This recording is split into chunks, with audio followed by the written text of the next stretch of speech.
ओ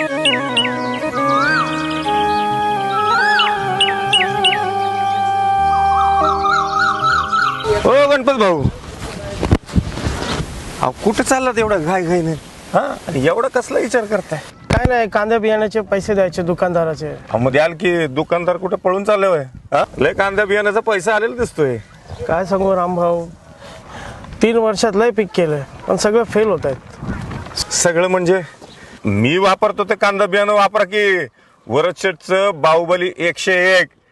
गेले 5 वर्ष झाले मी वापरतोय. हा, शेतकऱ्यांसाठी हे कांदा बियाणं म्हणजे वरद शेठचं बाहुबली 101 हे उपयुक्त आणि वरदान ठरलेलं आहे. हा, 110 ते 120 दिवसात पीक येत आहे, ते बी गुलाबी गुलाबी रंगाचं. आणि विकायला जाता का नाही तेव्हा रंग आणि आकार बघून बाकीच्यांपेक्षा 15-20 रुपये जास्तच मिळतात बघा आपल्याला. हो, काय सांगता भाऊ?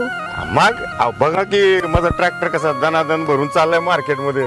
मी पण या वेळेला वरद सीटचा बाहुबली 101च वापरतो. हा, या. अरे काढतो का नाही? अरे जाऊ दे, बघा कसा गजगजून भरलाय. जाऊ दे ना. काय मग मित्रांनो, संपूर्ण भारतामध्ये शेतकऱ्यांसाठी वरदान आणि उपयुक्त ठरलेलं कांदा बियाणं वरद सीडचं बाहुबली 101 मी वापरतोय. तुम्ही कधी वापरणार? हा? या.